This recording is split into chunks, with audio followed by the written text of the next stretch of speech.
J'ai reçu, bien aimé, un message pour vous ce matin. Et c'est un message qui vient d'un sujet qui m'intéresse beaucoup. Et quand je priais et que Dieu m'a demandé de vous parler ce matin sur ce sujet, jusqu'à hier soir, j'avais beaucoup de difficultés à même terminer mon message. Comme vous l'avez, le titre de mon message, c'est « Suivre les traces de Jésus ». Des années de cela, après mes études, j'ai lu un livre qui a transformé un peu ma vie. Je suis né dans une famille chrétienne, grandi dans l'église, j'ai accepté Christ à l'âge de 10 ans à l'école du dimanche.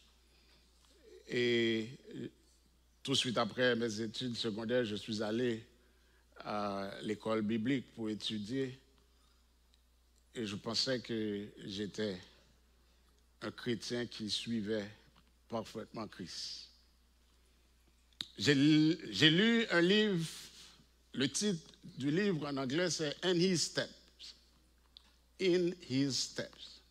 Et le livre est aussi en français qui dit « Que ferait Jésus à ma place ?» Et je vous le recommande, vous pouvez aller sur Google, aller sur Amazon, c'est seulement $9. Que ferait Jésus à ma place? Et après avoir lu ce livre, j'ai écrit un article, je l'avais écrit en anglais, qui dit « Following Jesus, is it really what he meant himself? » Suivre Jésus, est-ce bien ce qu'il pensait lui-même? Et ce matin, j'aimerais vous parler dans 1 Pierre, le chapitre 2, le verset 21, qui dit « Et c'est à cela que vous avez été appelés. Christ aussi a souffert pour vous, vous laissant un exemple afin que vous suiviez ses traces. » Il y a l'histoire d'un jeune garçon qui désirait ardemment rencontrer Christ. Il priait intensément à ce sujet. Chaque jour, il priait, il demandait à Dieu qu'il voulait rencontrer Christ. Et un jour, le Seigneur lui dit de monter sur la montagne, mais avec sa croix.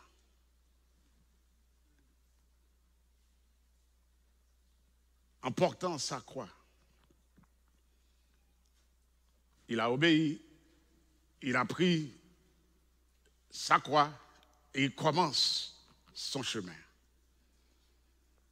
Après un certain temps, il commença à sentir le poids de la croix.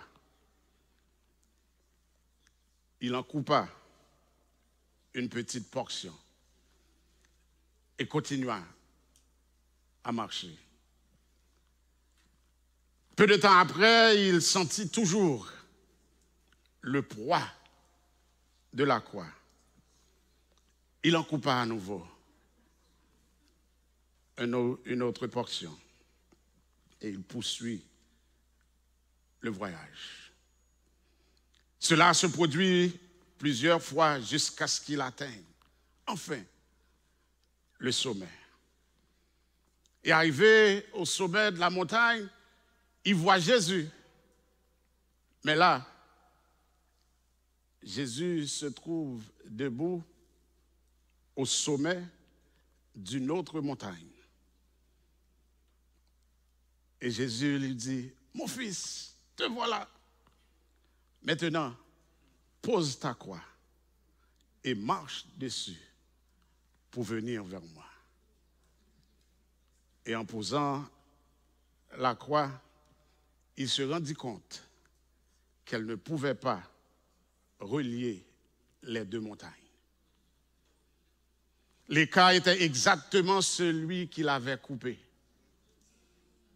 Il réalisa que s'il avait réussi à porter la croix sans la couper, il aurait pu atteindre Jésus.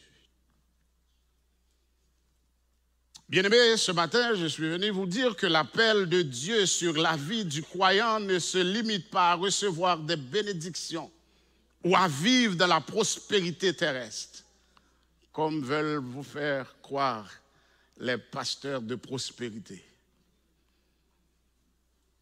Il est plus profond, plus exigeant et plus glorieux. Ce que Pierre nous révèle ici est le contre-courant de la pensée naturelle, la pensée humaine naturelle. Notre appel, bien-aimé, inclut la souffrance. Suivre Jésus ne signifie pas simplement limiter dans sa bonté, mais aussi accepter de marcher dans cette race, y compris dans ses souffrances. Bien-aimé, l'expression « suivre Jésus » est aujourd'hui omniprésente dans notre langage chrétien. Moi, je suis Christ. Elle s'entend dans nos chants d'adoration, elle résonne dans nos prédications, s'inscrit dans les réseaux sociaux, s'imprime dans nos affiches et nos t-shirts. Elle est devenue familière, populaire et presque automatique. Dès qu'on commence à aller à l'église, après quelques dimanches,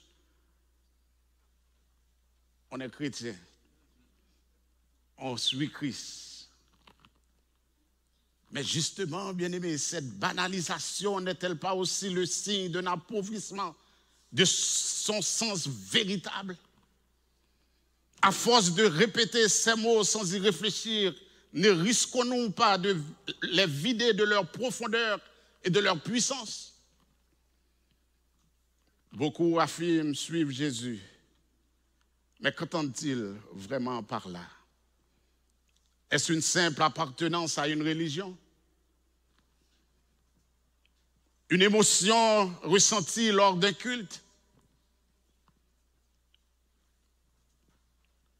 Une fidélité à certaines valeurs morales? Ou bien est-ce quelque chose de beaucoup plus profond, exigeant et transformateur? Des fois, je tombe sur des services comme ça. Je n'ai pas beaucoup de temps pour faire que la télé, et même YouTube. Chez moi, il n'y a même pas de Channel. On n'a pas de Channel chez moi. Je ne paie pas pour quelque chose que je ne vais pas regarder.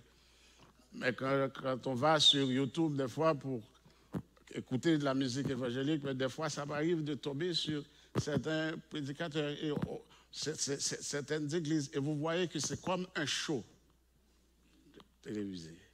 C'est de l'émotion. C'est de l'émotion, pure de l'émotion. Et puis ces gens vont sortir et dire « Ah, nous sommes chrétiens, nous avons... » Bien-aimé, suivre Jésus, ce n'est pas seulement confesser de la bouche ou porter son nom comme une étiquette religieuse. Ce n'est pas non plus chercher un Dieu qui bénit nos projets et améliorer notre confort terrestre. Ce n'est certainement pas marcher dans une voie de facilité, sans confrontation, sans remise en question, sans engagement. Lorsque Jésus a parlé du fait de le suivre, il n'a pas enjolivé les choses. Il a été direct. Il a été radical et clair. Dans Matthieu chapitre 16, le verset 24, il dit « Si quelqu'un veut venir après moi, qu'est-ce qu'il doit faire? Charger de sa croix et qu'il me suive. » Il ne s'agit pas d'une simple invitation à croire et à admirer. C'est un appel au renoncement, un engagement total, une marche quotidienne derrière le Maître qui, lui, a marché vers la croix. Bien-aimés, Jésus ne nous propose pas un christianisme de confort, mais un chemin de transformation. Il ne nous appelle pas à l'admiration, mais à l'imitation. On n'est pas là pour admirer Jésus, on est là pour l'imiter. La croix, dans le contexte de Jésus, bien aimé, n'était pas un bijou. Ce n'était pas un symbole religieux esthétique. C'était un instrument de mort, de souffrance, de sacrifice. Ainsi, bien aimé, prendre sa croix signifie mourir à soi-même, à ses désirs charnels, à ses ambitions égoïstes, pour vivre pleinement pour Christ et son royaume. Alors, bien aimés, nous devons nous poser la question sincèrement et humblement.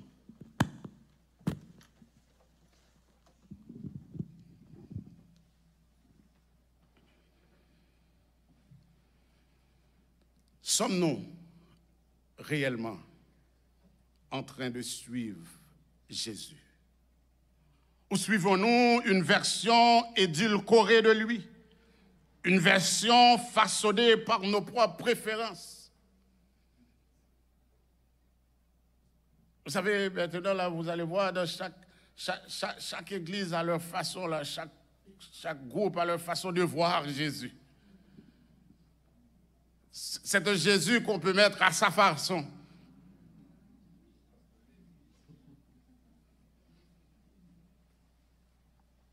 Bien aimé, aujourd'hui, plus que jamais, le monde a besoin de voir des chrétiens qui ne se contentent pas de déclarer leur foi, mais qui incarnent Christ. Dans leur vie de chaque jour, de parler, dans leur façon de parler, dans leur façon de servir, de souffrir et d'aimer. Ce message, bien-aimé, est donc un appel à redécouvrir ce que signifie vraiment suivre Jésus. Un appel à sortir de l'illusion, à quitter la surface, à entrer dans une marche vivante, authentique et sacrifiée. Car suivre Jésus, c'est marcher dans ses pas, c'est marcher dans ses empreintes d'amour, de renoncement, de vérité et de puissance. Comme dirait Pasteur Jéhovah, maintenant je vais commencer à prêcher. Kounia m'bral prêcher. Dans le verset qu'on a lu, le verset 21, Pierre nous montre notre appel à souffrir pour Christ. Regardez votre Bible, dans le verset 21, la première partie. C'est à cela que vous avez été appelés. C'est à quoi? C'est à cela que vous avez été appelés. Pierre commence ce verset par une affirmation puissante. C'est à cela que vous avez été appelés. Mais à quoi exactement fait-il référence? Au contexte immédiat, à la souffrance injuste, endurée avec patience. Dans les versets précédents de 1 Pierre 2, 19, 20, Pierre parle de ceux qui souffrent injustement, non pas pour avoir mal agi, mais pour avoir bien agi et qui supportent cela par conscience envers Dieu. Il dit, car c'est une grâce de supporter des afflictions par motif de conscience envers Dieu, quand on souffre injustement. En effet, quelle gloire y a-t-il de supporter le mauvais traitement pour avoir commis des fautes? Mais si vous supportez la souffrance, lorsque vous faites ce qui est bien, c'est une grâce devant Dieu. Il dit, c'est à cela que vous avez été appelés. Bien aimé, ce n'est pas une punition. Ce n'est pas une exception, c'est un appel. Donc la souffrance pour le chrétien est un appel. C'est à cela que vous avez été appelés. Dans notre culture moderne, bien-aimé, un appel est souvent perçu comme un honneur. un appel, c'est un privilège, c'est une mission inspirante. Mais ici, l'appel que Dieu adresse aux croyants passe par la souffrance. Cet appel passe par la persécution, par le rejet, et cela nous choque. Ça nous choque. Et pourtant, c'est cohérent, bien aimé, à tout l'enseignement de la Bible, tous les enseignements de l'Écriture. Philippiens 1er, verset 29, l'apôtre Paul dit, il vous a été fait la grâce par rapport à Christ, non seulement de croire en lui, mais encore de souffrir pour lui. Non seulement de croire en lui, mais encore de souffrir pour lui. Actes chapitre 14, verset 22, il dit, il nous faut passer par beaucoup de tribulations pour entrer dans le royaume de Dieu. Je ne sais pas, est-ce que c'est moi qui ne comprends pas la Bible? Il nous faut passer par beaucoup de tribulations pour entrer dans le royaume de Dieu. Et puis vous pensez que venir à l'église chaque dimanche et demander à Dieu de vous donner une belle maison, prier pour la santé. Vous savez qu'il y avait des prédicateurs, ils sont là, encore là, les prédicateurs les plus riches aux États-Unis.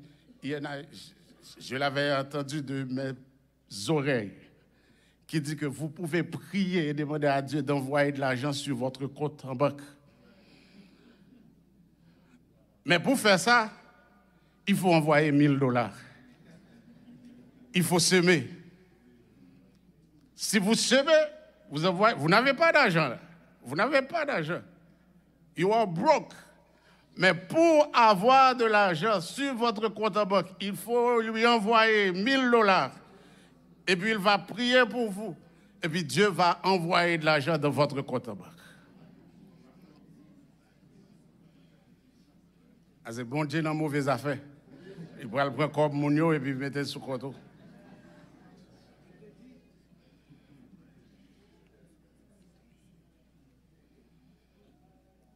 Bien-aimé, notre foi nous mettra en conflit avec le monde. Jésus l'a dit lui-même, le monde vous haït, sachez qu'il m'a haï avant vous. Jean 15, 18. Dieu nous appelle à réfléchir, à refléter Christ, même dans l'adversité. Bien-aimé, la souffrance n'est jamais vaine dans le plan de Dieu. La souffrance nous sanctifie, nous rapproche de Christ et elle sert à fortifier notre foi. Laissez-moi vous dire que pour le chrétien, la souffrance est inévitable. Elle est inévitable. Paul écrit à Timothée, dans 2 Timothée 3, 12, il dit, or, tous ceux qui veulent vivre pieusement en Jésus-Christ seront. Donc, si vous voyez que tout va bien pour vous, partout où vous passez, il y a quelque chose qui ne va pas. Il y a quelque chose qui ne va pas. Laissez-moi vous dire, ici, là, au Canada, si vous voyez tout va bien pour vous, même avec le gouvernement, c'est qu'il y a quelque chose qui ne va pas. Quand vous remplissez votre taxe, si tout va bien, là, vous avez toujours des retours d'impôts, là, quelque chose ne va pas. Parce qu'ils ne donnent pas de l'argent comme ça.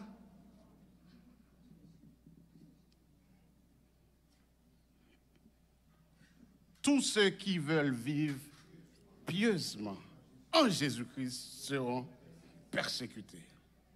Autrement dit, bien-aimé, la persécution n'est pas une possibilité aléatoire. C'est une certitude spirituelle. Il ne s'agit pas ici d'un accident de parcours pour quelques croyants dans des contextes extrêmes, mais c'est un symptôme naturel d'une vie centrée sur Christ. plus une personne vit en conformité avec la volonté de Dieu, plus elle devient en contraste avec le monde. Et le contraste provoque une réaction. On va vous haïr.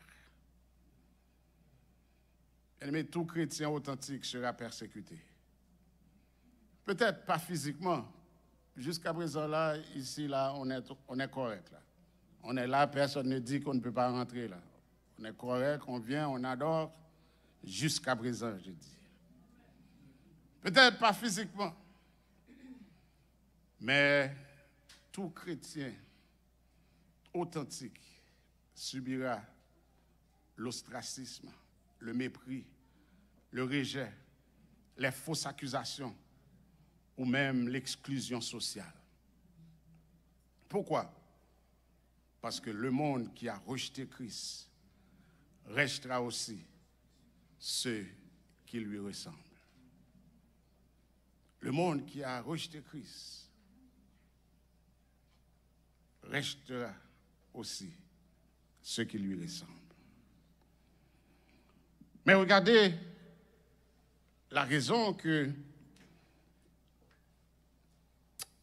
Pierre a donnée pour la souffrance. Il dit que Christ a souffert pour nous. Il dit parce que Christ a souffert pour vous. C'est à cela que vous avez été appelés, parce que Christ a souffert pour vous. Bien-aimé, Pierre, en parlant de notre propre appel à souffrir, ne nous laisse pas dans une solitude morale ou spirituelle. Il ancre immédiatement notre expérience dans celle de notre Sauveur. Christ souffre. Le chrétien souffre. Le chrétien ne souffre pas seul. Christ a souffert. Pourquoi le chrétien doit souffrir? Parce que Christ a souffert pour nous. Et cette petite phrase, bien-aimé, Christ a souffert pour nous, contient le cœur battant de l'Évangile. C'était une souffrance volontaire et rédemptrice. La souffrance de Christ n'était ni accidentelle ni imposée. C'était une souffrance délibérée, prophétisée et essentielle. Dans Isaïe chapitre 53, les versets 3 à 5, nous lisons « Méprisé et abandonné des hommes, homme de douleur et habitué à la souffrance, semblable à celui dont on détourne le visage. Nous l'avons dédaigné, nous avons fait de lui aucun cas. Cependant, ce sont nos souffrances qu'il a portées. C'est de nos douleurs qu'il s'est chargé. Et nous l'avons considéré comme puni, frappé de Dieu et humilié. Mais il était blessé pour nos péchés, brisé pour nos iniquités. Le châtiment qui nous donne la paix est tombé sur lui. Et c'est par ses meurtrissures que nous sommes guéris. Bien-aimés, chaque coup de fouet, chaque moquerie, chaque clou, chaque soupir sur la croix était pour vous et moi. Était pour nous, pour nos fautes, pour notre salut, pour notre paix. Cette vérité, bien-aimés, nous appelle à une reconnaissance profonde. Il a été humilié pour que nous soyons relevés. Il a été brisé pour que nous soyons guéris. Il a été mort pour que nous ayons la vie. Romains 5, verset 8, l'un de mes versets préférés dans la Bible. Mais Dieu prouve son amour envers nous en ce que lorsque nous étions encore pécheurs, Christ est mort pour nous. Vous savez pourquoi j'aime ce verset? Parce que je vois que je ne peux rien faire pour le salut. Lorsque j'étais encore pécheur, Christ est mort pour nous. Parce que s'il devait attendre qu'on soit bon, est-ce que ça arriverait jamais? On est pécheurs, condamnés. Mais pendant que nous étions encore pécheurs, il est mort pour nous. La souffrance de Christ, c'est notre modèle de foi et d'obéissance. Non seulement Jésus a souffert pour nous, mais il l'a fait avec perfection, humilité et silence. Il n'a jamais murmuré, il n'a jamais péché, il n'a jamais cherché vengeance.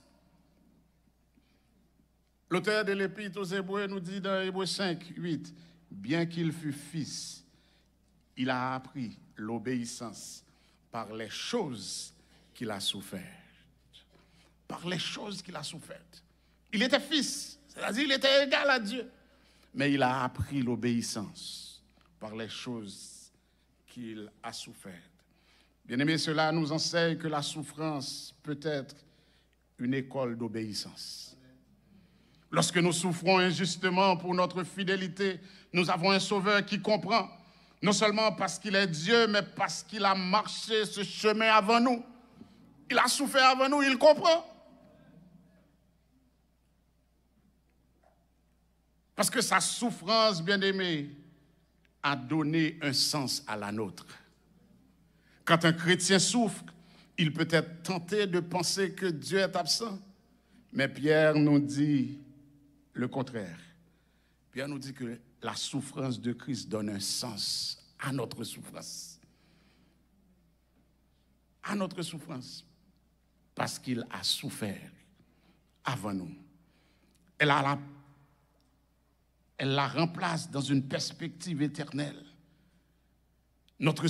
Sa souffrance transforme notre souffrance en une participation à la gloire de Christ.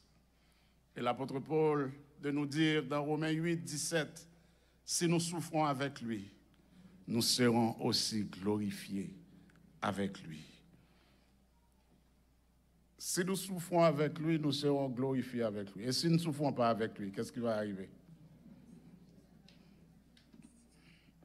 Donc, il n'y a pas de glorification sans souffrance. Notre souffrance, bien-aimée, devient une communion avec Jésus. Elle nous associe à sa mission, elle nous associe à sa passion et un jour à sa résurrection glorieuse. Et sa souffrance est aussi une source de consolation dans l'épreuve. Face à la douleur, face au rejet, à l'injustice, souvenons-nous de cette vérité, bien-aimée. Christ ne nous demande pas de faire ce qu'il n'a pas fait. Il est passé par là. Il est passé par là avant nous. Il comprend. Il nous accompagne. Il nous console. Hébreux 4, 15 dit, nous n'avons pas un souverain sacrificateur qui ne puisse compatir à nos faiblesses. Il comprend. Il voit et il est là. Quand nos larmes coulent, les siennes ont déjà coulé. Quand nous sommes trahis, il l'a été avant nous. Quand nous sommes persécutés, il en a souffert jusqu'à la croix. Il l'a fait avant nous. Christ a souffert pour nous. Mais troisièmement, Pierre continue pour nous montrer ce qui nous intéresse un peu plus dans le passage, c'est que Christ nous a laissé aussi un exemple. Il dit, vous laissant un exemple afin que vous suiviez cette race. Bien-aimé, l'objectif n'est pas seulement de croire à la souffrance de Christ, mais d'imiter son comportement au milieu de la souffrance. Oui, on peut dire, oh, je crois que Christ a souffert. Mais il faut imiter ce qu'il a fait. L'apôtre Pierre nous dit qu'il a eu une vie sans péché. Dans le verset 22, si vous regardez plus bas, il dit, il n'a point commis de péché. il ne s'est point trouvé de fraude dans sa bouche. Donc, dans la souffrance, malgré qu'il a souffert, il n'a point commis de péché. Il ne s'est point trouvé de fraude dans sa bouche. L'auteur de l'Épître aux Hébreux nous dit dans Hébreux 7, 26, lequel d'entre vous, dans Jean 8, 46 dit, lequel d'entre vous me convaincra de péché? Et dans Hébreux 7, verset 26, nous lisons, il nous convenait, en effet, d'avoir un souverain sacrificateur comme lui, saint, innocent, sans tache, séparé des pécheurs et plus élevé que les cieux. Bien-aimé, Jésus a vécu une vie parfaite, une vie pure et irréprochable. Il a été tenté, mais jamais il n'a cédé. Il a été provoqué, mais n'a jamais péché. Même face à la moquerie, la trahison et la mort, il est resté juste. Et il nous a laissé sa sainteté comme aspiration. Nous ne serons jamais sans péché comme lui, mais nous devons aspirer à la sainteté. Le péché ne doit pas être toléré, banalisé ou accepté. Il doit être combattu et rejeté par la puissance du Saint-Esprit. Nous devons, bien aimés, être des exemples vivants. Les chrétiens sont appelés à vivre en modèle dans ce monde. Cela signifie que nos réactions face aux insultes, nos réactions face aux injustices ou à la souffrance doivent refléter la gloire de Christ. Suivre cette race dans l'humilité et la souffrance. Au verset 23, Pierre dit, lui, qui, injurié, ne rendait point d'injures, maltraité, ne faisait point de menaces, mais s'en remettait à celui qui juge justement. Mais vous savez que c'est pas facile, hein? Mais comme je l'avais dit tantôt, Christ ne nous demande de faire rien qu'il n'a pas fait lui-même. C'est pas facile de tout supporter. Injurier ne rendait point d'injure. Quand quelqu'un vous dit quelque chose, virez langue plusieurs fois là. Qui sont à dire?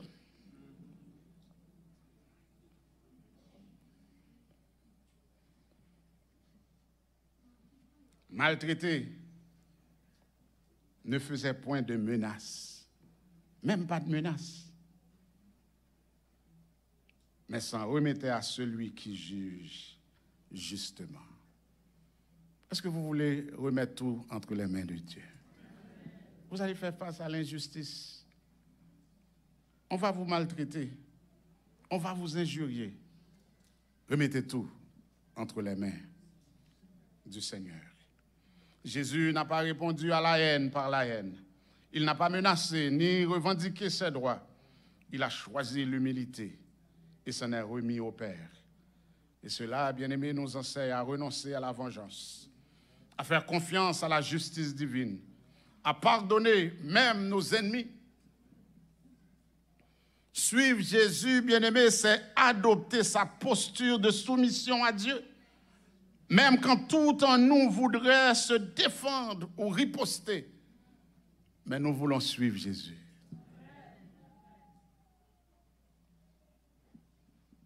Suivre Jésus, bien-aimé, c'est marcher dans ses pas jusqu'à la croix.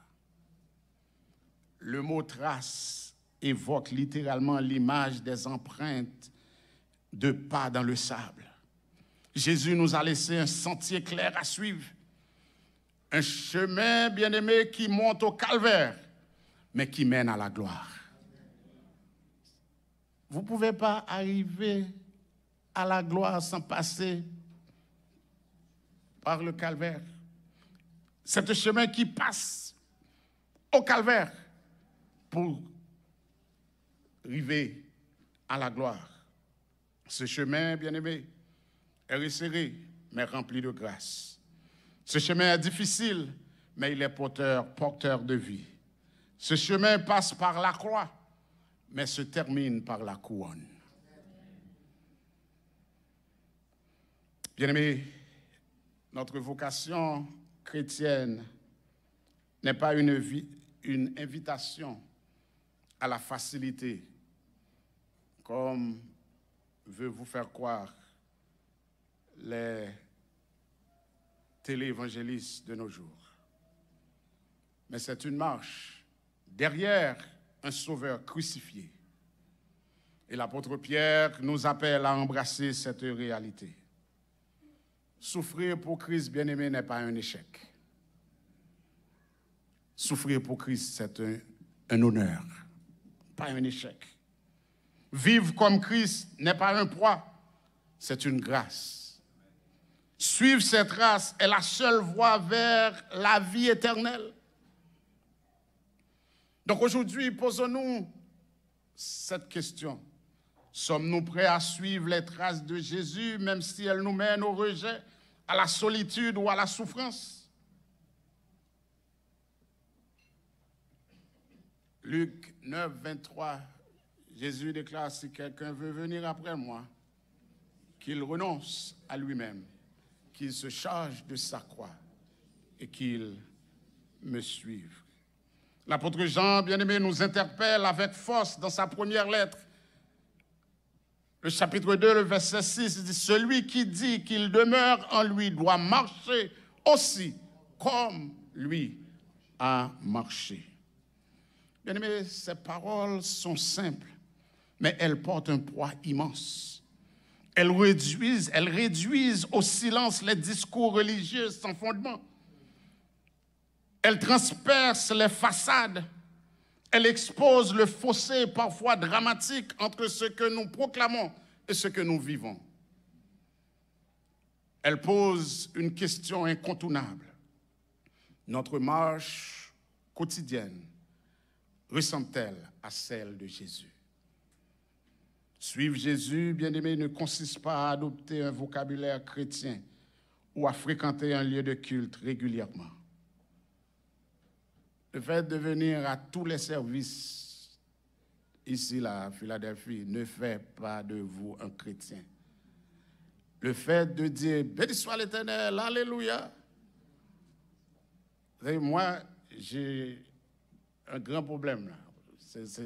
Mais parce que j'ai fait déjà l'expérience, quand je suis allé à l'école, au collège, dans ma première année, j'avais des comment on appelle ça?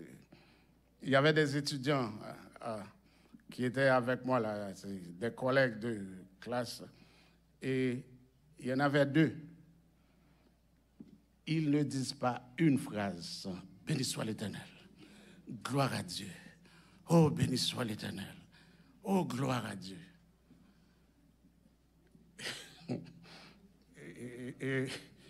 Et l'histoire n'est pas bien terminée là. Mais les gens qui ne parlent pas sans dire « Béni soit l'Éternel » là, il faut vous méfier d'eux là. C'est pas béni soit l'Éternel qui fait de vous là un chrétien là, ou une personne spirituelle. Ouais. It's just words. C'est juste des mots. Ouais. Donc, marcher, bien aimé, le vrai chrétien est celui qui marche comme Christ a marché. Cela signifie il imite le cœur humble et obéissant de Jésus. Il agit avec compassion et justice comme Jésus l'a fait. Il aime les perdus, les pauvres, les exclus comme au prix du rejet. Il souffre non pas par fatalisme, mais par fidélité quand l'évangile coûte quelque chose. Il sert sans attendre d'éloges, sans rechercher les premières places. Il pardonne même à ceux qui l'ont profondément blessé. Il renonce à ses droits et à ses conforts, à ses privilèges, pour que d'autres puissent vivre et connaître Christ. Oui, bien-aimé, le vrai chrétien marche, il avance, il progresse, il suit les traces de Christ et non celles du monde, du confort, de l'indifférence ou de l'ambition égoïste. Ce n'est pas l'émotion d'un chant, ni l'exaltation d'un moment de foule qui révèle le disciple. Ce sont les choix faits dans le secret, dans la fidélité quotidienne, dans les combats spirituels, dans les sacrifices silencieux. Bien-aimés, il est temps de passer de l'émotion à la décision, de la déclaration à l'action, de l'enthousiasme temporaire à l'obéissance durable, de la sympathie religieuse à un amour sacrificiel pour Dieu et pour notre prochain. Bien-aimés, ce monde souffre d'un manque de vrais modèles. Partout où vous allez, il n'y a plus de modèles. Et si vous prenez notre pays, nous sommes tous là d'Haïti, là, de façon ou d'une autre, il n'y a pas un modèle.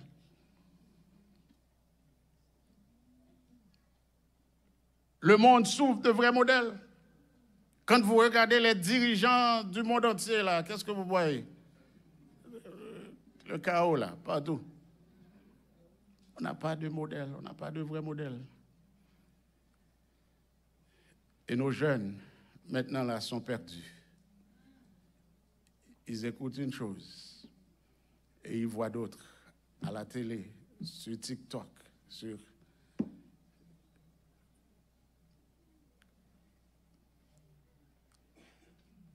Il y a plus de prédicateurs que d'églises. Il y a plus d'apôtres, plus de prophètes, que même de bancs d'église. Ce monde, bien-aimé, souffre d'un manque de vrais modèles. Il n'a pas besoin de chrétiens de nom, mais de chrétiens de témoignage. Le cœur de Dieu, bien-aimé, soupire après une génération de disciples qui ne se contentent pas de croire en Jésus, mais de vivre comme Jésus. Tandis que nous allons terminer, bien-aimés, posons-nous cette question ultime. Suis-je en train de marcher comme Jésus a marché?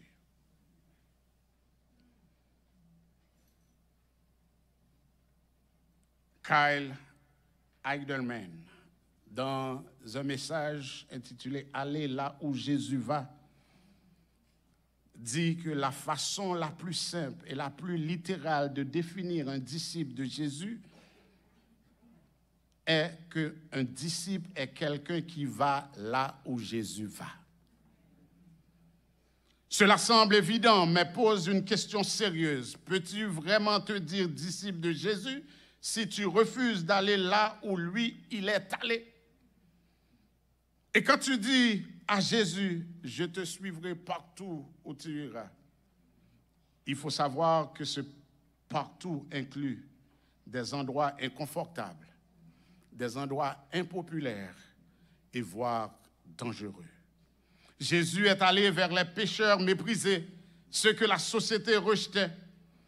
Jésus est allé vers les collecteurs d'impôts, les prostituées, les exclus. J'ai jamais entendu qu'un groupe de personnes va à Sainte-Catherine pour aller évangéliser. Et depuis que j'avais l'habitude de venir ici là, et visiter Montréal, j'entends que Sainte-Catherine, le soir, là, c'est pas quelque part qu'il faut aller.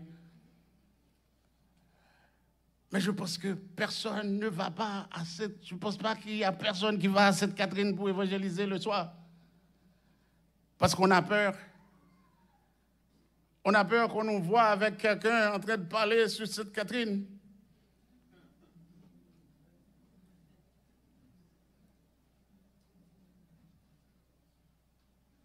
Tandis que la femme qui est allée chercher de l'eau à midi, parce qu'elle ne voulait pas que les gens le voient, Jésus est allé. Jésus a fait un détour pour aller rencontrer cette femme-là, pour qu'il puisse partager l'évangile avec elle.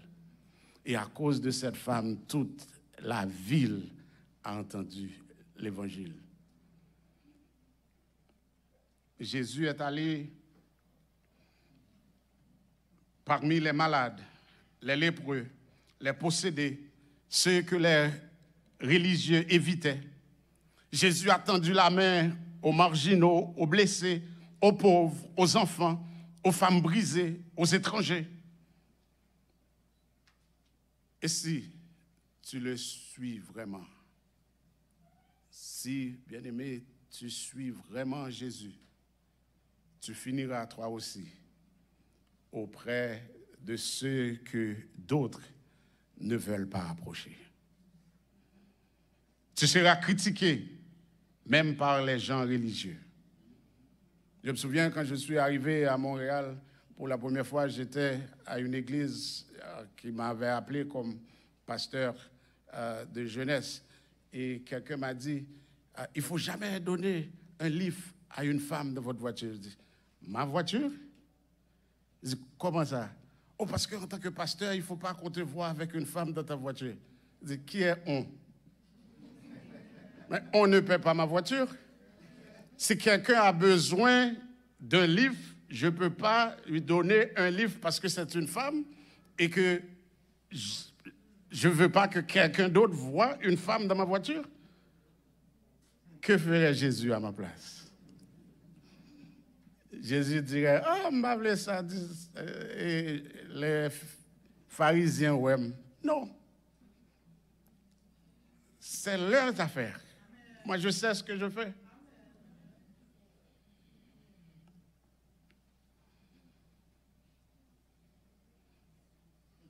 Mais tu seras critiqué même par des gens religieux. Souviens-toi ce que les pharisiens disaient de Jésus. Cet homme accueille des pécheurs et il mange avec eux.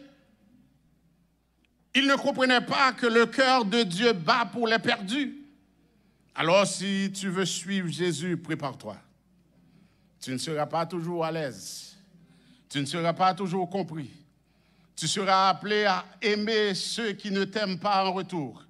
Tu seras poussé à sortir de la bulle spirituelle. Tu ne pourras pas dire « je suis disciple » en restant dans ton confort, tes habitudes, tes cercles fermés. Suivre Jésus, bien-aimé, c'est dire « je vais aller où tu vas ». Même si dans les ruelles sombres, dans les quartiers oubliés, dans les prisons, dans les hôpitaux, dans les maisons brisées.